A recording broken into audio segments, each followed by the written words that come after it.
That brings us back onto the subject of ageing populations, and let's bring in Mark Anderson. Mark, you've picked up on this. You've also picked up on the connections with this subject in Japan. Yes, this complements what David was talking about earlier. Great minds think alike, I guess. We both independently picked the Japanese topic here. In this Time magazine piece, that's the slide that's coming up, it says, aging populations can be good for the climate change fight. And the writer is Sierra Nugent, a London-based Time magazine staff writer. And going on, the narrative in this article says, Japanese Prime Minister Fumio Kishida says his country is on the brink of catastrophe. Japan is by some measures the oldest nation in the world in the sense of the population, with 29.1% of people over 65. Deaths far outpace births, and by 2050, the population is expected to shrink by a fifth. The workforce is contracting.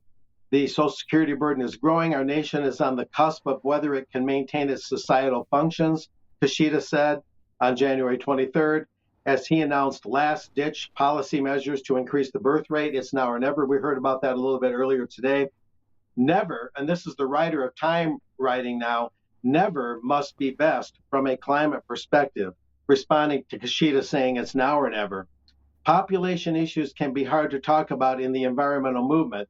A controversial subset of campaigners has framed population growth in Africa and South Asia as the greatest threat to efforts to stop global warming, despite people in those regions contributing a small fraction of the world's greenhouse gas emissions.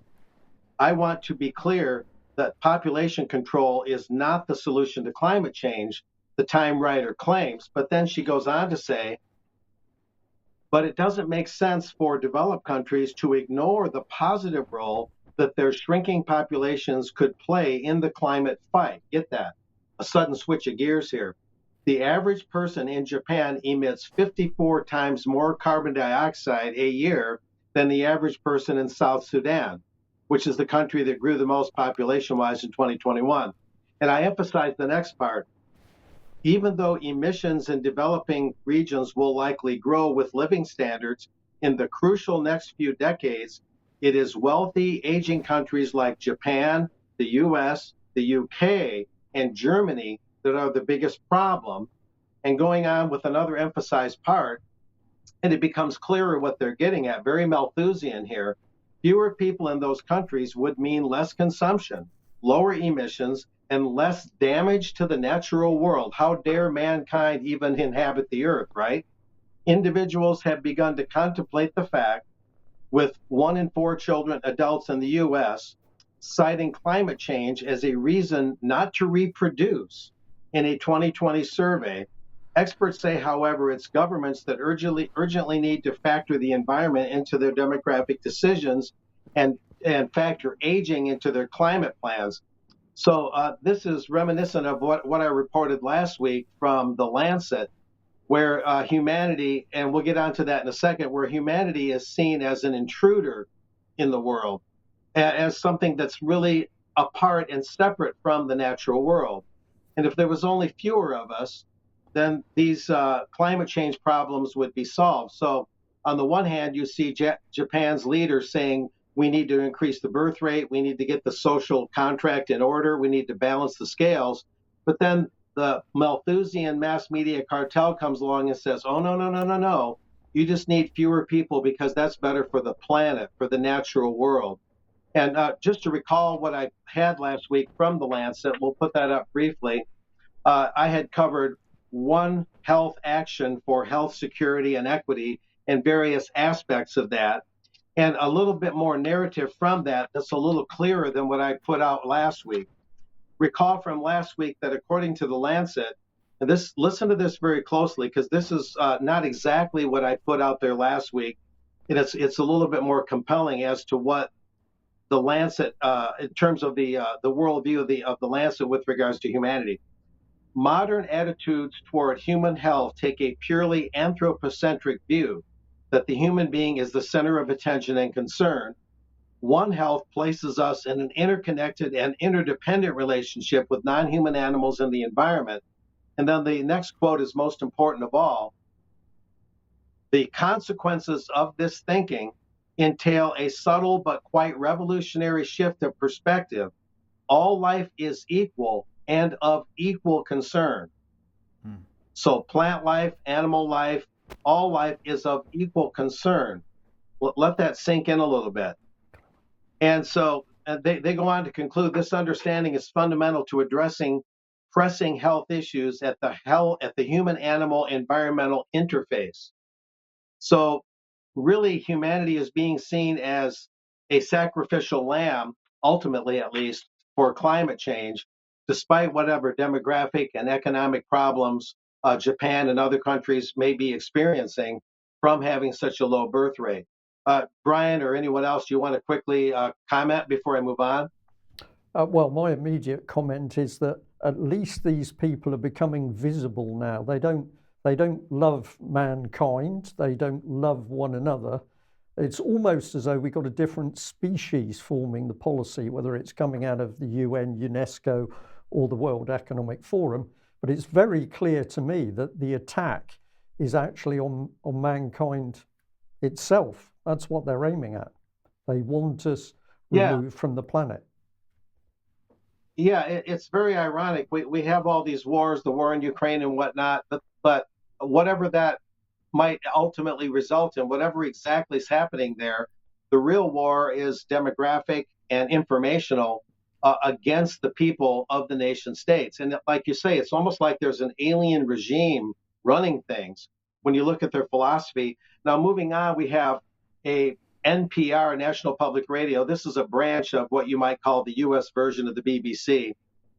Migration could prevent a looming population crisis, but there are catches. Now, this is very interesting. Moving on with the narrative, according to developmental economist Lant Pritchard, falling birth rates could upend economies. You think? Last week, China reported population decline for the first time in more than 60 years, raising questions about its future economic growth. Other countries are heading toward a similar fate. Slowing birth rates in the developed world are resulting in aging populations and smaller workforces, but in parts of the developing world, the youth population is still growing, and some countries are struggling to create enough jobs for an expanding working age population. Pritchett goes on to say, Pritchett, if I'm saying that right, it's a win-win, according to Pritchett, this developmental economist.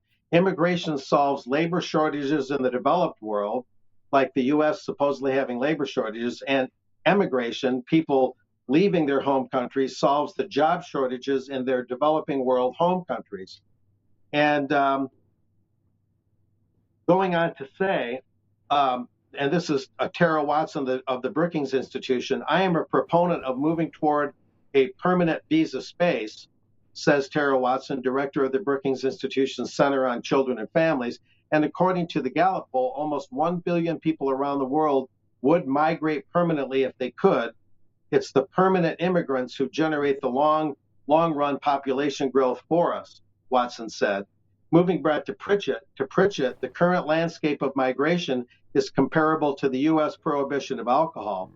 Quote, we want to ban all alcoholic beverages, and it just wasn't enforceable. We wanted to do that. And so the path to more control of alcohol was less control of alcohol, but instead legalizing the flows of it. And then Pritchett goes on to say, I feel the path to better migration is through more migration. And so what's going on here is that rather than encouraging a higher birth rate, they want to redistribute people. And so it sheds kind of a new light on the U.S. southern border and illegal immigration into the UK and any other affected areas in the world. If you look behind the curtain, it seems that the thinking is that we'll continue the abortion industry as much as we can. We'll use climate change as an excuse to keep populations low and to keep economies in distress, such as that of Japan. And then if we do need more people here and there, well, we'll just redistribute the people through immigration, legal or illegal. that seems to be the trend. And it does, as I say, it does shed more light on why we have this uncontrolled worldwide immigration, much of it illegal. And then there's an ABC item here.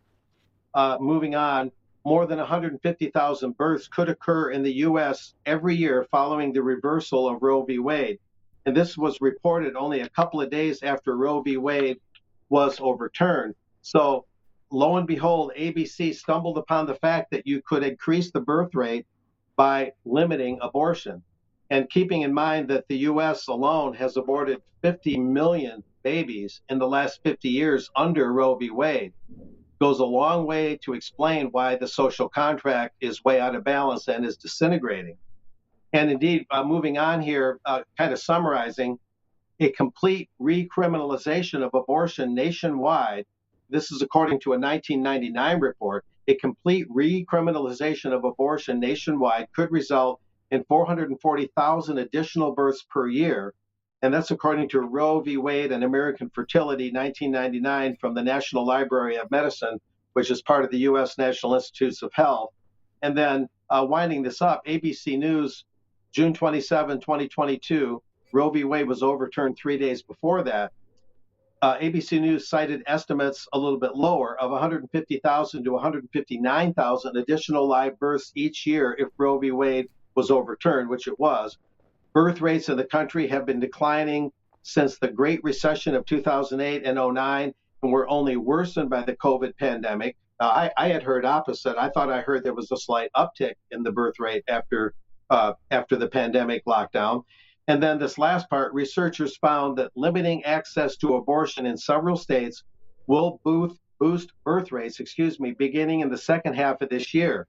So rather than redistributing people, the establishment is, you might say, kind of stubbornly admitting that the abortion industry has taken a huge toll, and that by turning that around, we can bring the birth rate back up, improve the economic metrics, you might say, and then we wouldn't have to have such unlimited migration and immigration redistributing people around the world. So there's a lot of dynamics at work here, and if you look at enough of it, you begin to see a very clear picture. And then sort of a weird twist to this is the next slide coming up here. However, the media will celebrate transgender men, the fact that they can get pregnant. And here's what they wish more people understood. Of course, this is women who want to be men, who have female parts. And we can celebrate their ability to give birth, we're told. But when they talk about the birth rate going up post-Roe, there's a lot of chilling media reports right now that there'll be a lot of premature births, that there's going to be all sorts of problems with women giving birth. But the truth of the matter is the abortion industry is a huge reason why there's been such a demographic nosedive across much of the world, and especially in the United States. So that altogether paints the Malthusian media as really trying to, in many ways, trying to distort reality. But the truth always comes out, nevertheless, as we analyze it here in UK Column. Okay, thanks, Mark. Thanks for that. Now, sticking with the transgender issue, David, let's move on to what's been going on in Scotland, because the question is, where do you put people in prison, and a whole other range of questions from Scotland at the moment? Well, yes, the truth is coming out in ways that Nicola didn't intend. So let's go back a week, 23rd, here we see Peter Tatchell tweeting. The idea that a would-be male rapist, he means convicted rapist, is going to dress as a woman for 3 months to get a gender recognition certificate is laughable. That's why Rape Crisis Scotland, Women's Aid Scotland and Zero Tolerance Scotland support the Gender Reform Bill, and they reject fiction and scaremongering. So he says it's nothing to do with the fact that these 3 charities are funded by the Scottish Government. That's not the reason they're backing Scottish Government legislation. No, it's because it's a fiction and scaremongering that any rapist would want to dress as a woman and spend his time incarcerated in a women's prison. And he quotes an article in the Pink News, which we have here. It's lauding Nicola Sturgeon. She shuts down an anti-trans myth. It's a myth, remember, it's a myth, that gender law reform will lead to attacks on women. So having biological men in women's changing rooms, women's toilets, women's prisons, this cannot lead to attacks on women, according to Nicola Sturgeon. This is a myth. So they say, quote, you have some groups that, error in the original, work with women that are subject to violence by predatory men. Rape Crisis Scotland, Women's Aid, and Zero Tolerance Scotland. These are groups that work with vulnerable women every single day, says Nicola. These organisations support this legislation. So it's important to be clear, right? So Nicola's being clear.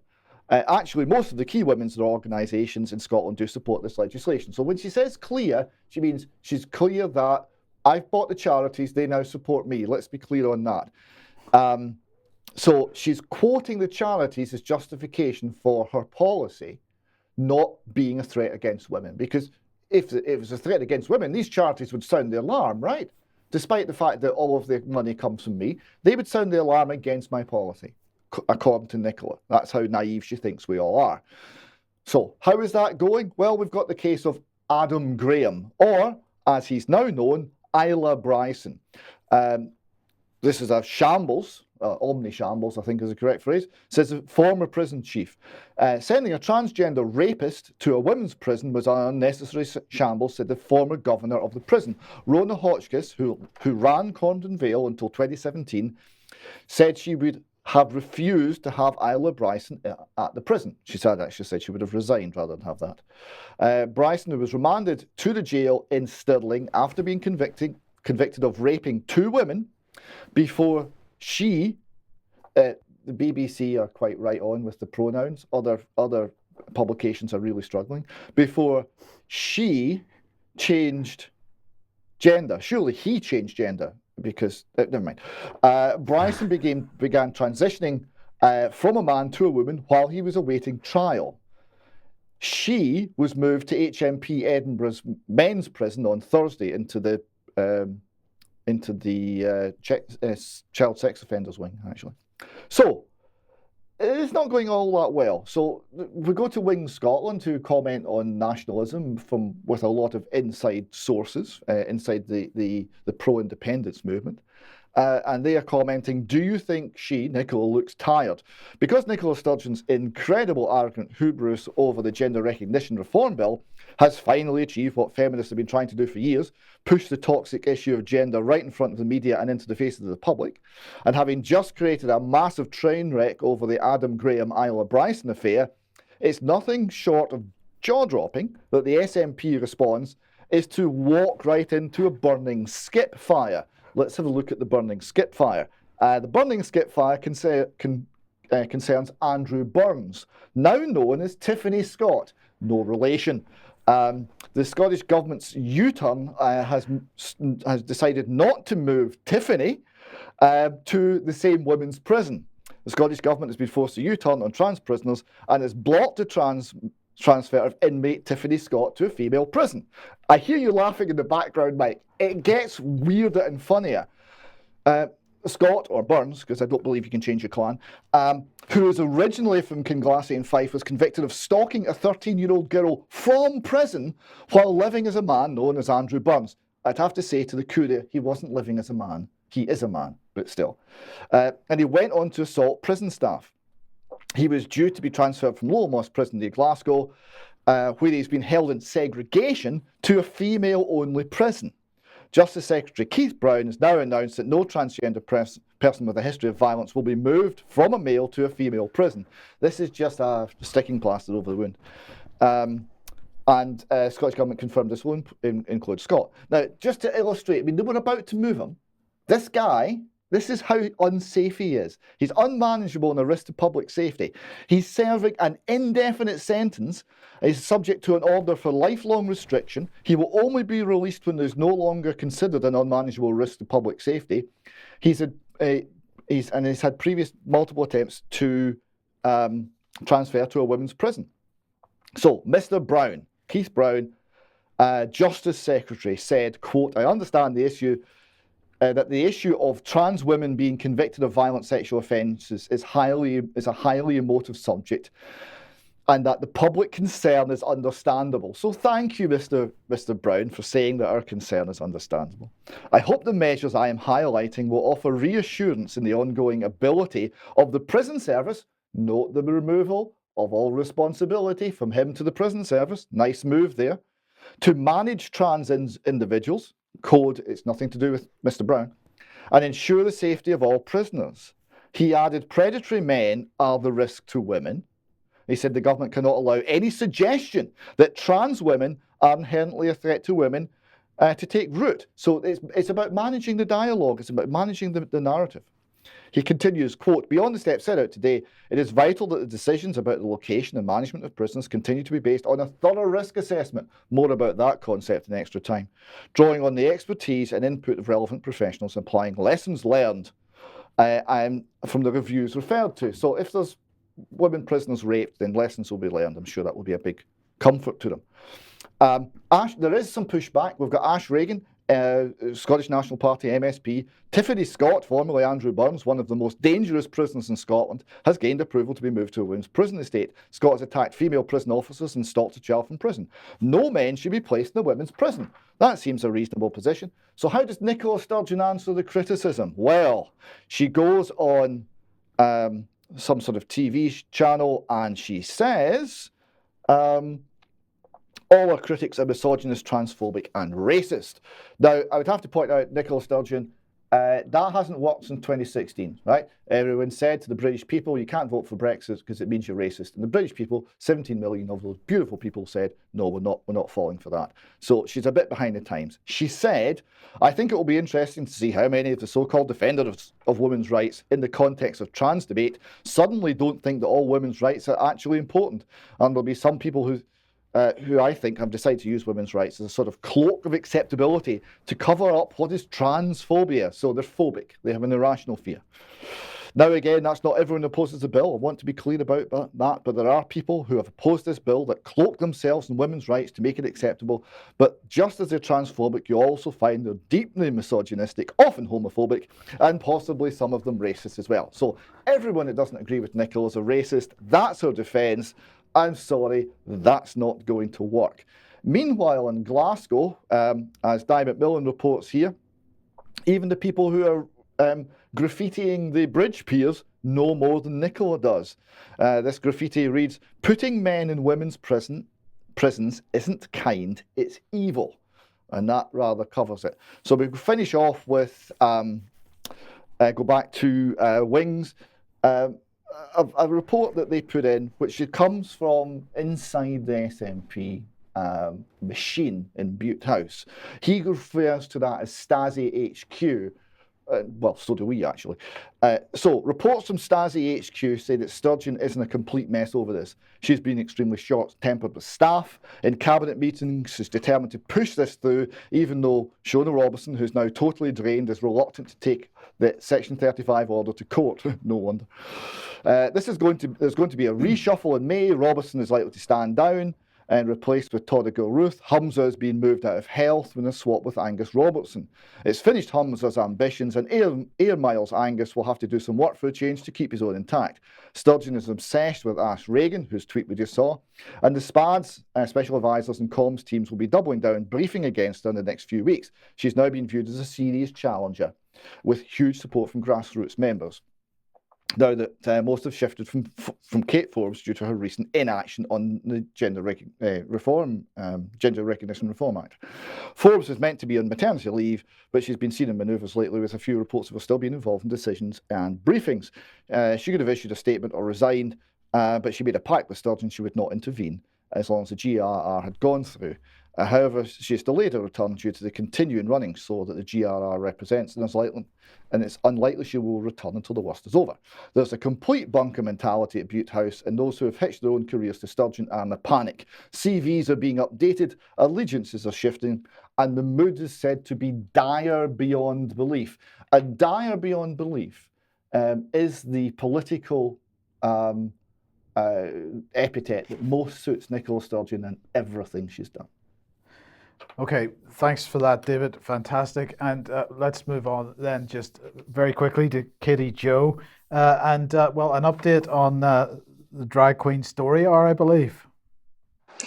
Yes, we get to the drag queen story hour at the end, but I'm just continuing on with the madness, the transgender madness after David.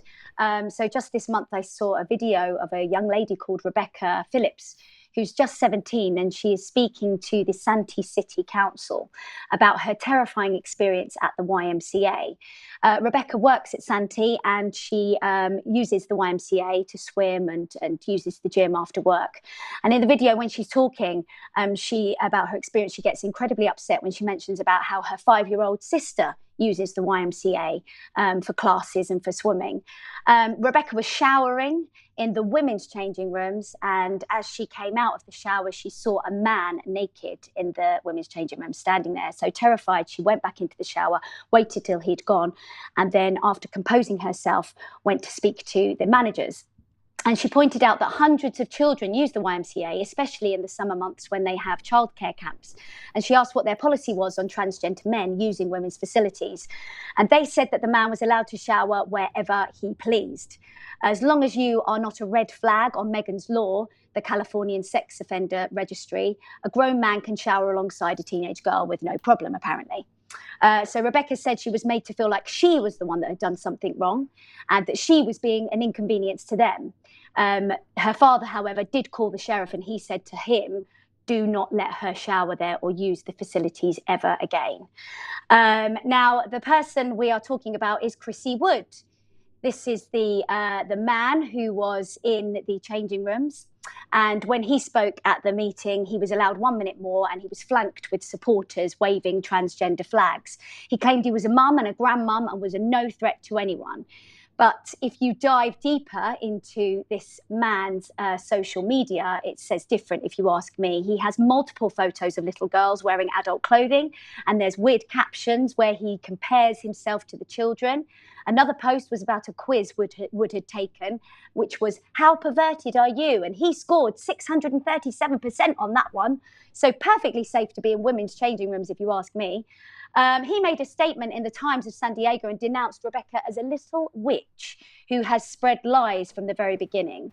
The problem these fitness centres face is the law that is supposed to protect us. Well, a Navy veteran won a lawsuit in 2021 against a fitness centre called Crunch Fitness, who refused to give him access to women's changing rooms.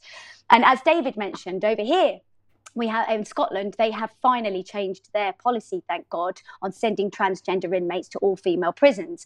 But it's unbelievable to think that that was even allowed to happen in the first place. And yes, let's move on to Seb Samuel. I'm sure you all remember him, aka Ada HD. And he's from Drag Queen Story Hour. There he is, if you've got the photo there, with his bits on display, reading stories to little children. His latest mission has been to raise money for a fellow drag queen's funeral.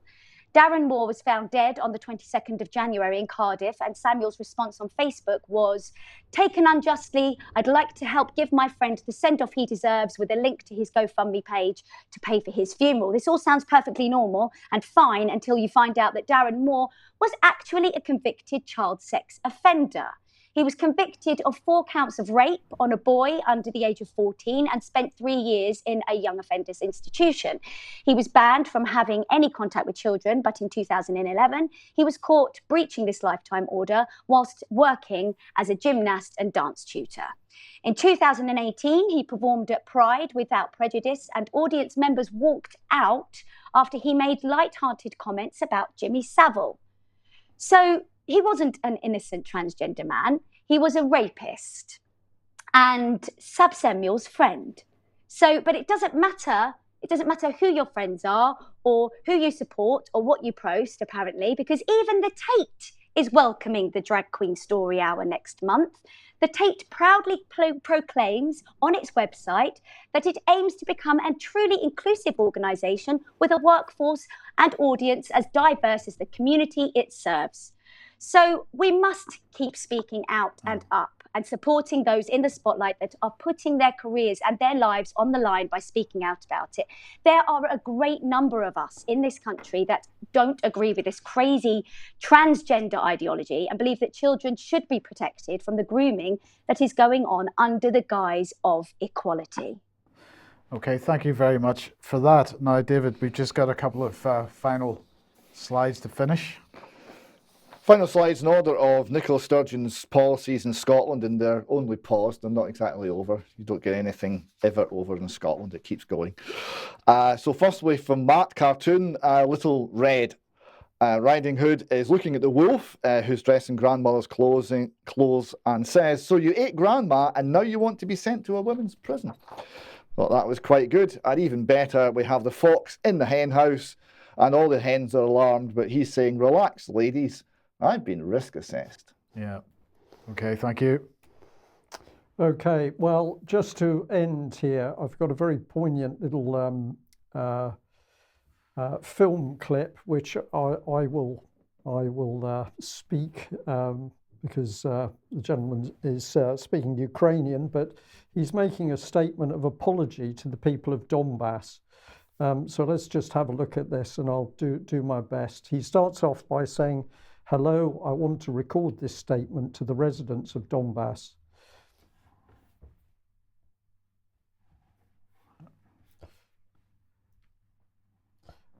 He's been that have been going through what he calls bacchanalia that is taking place today since the faraway 2014. I'm asking you to forgive me.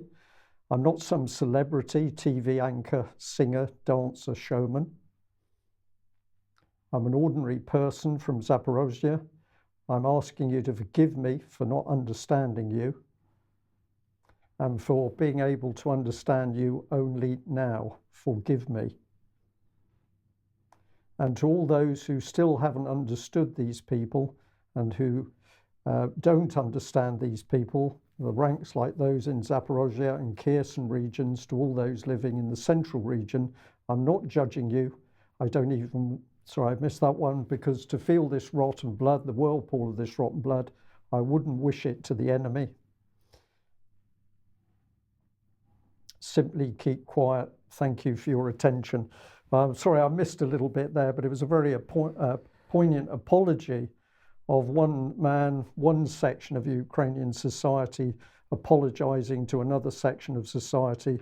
And let's remember that these people would not be at each other's throats had it not been for the fomenting of the war by the US and the UK, NATO and the EU. We'll leave it there.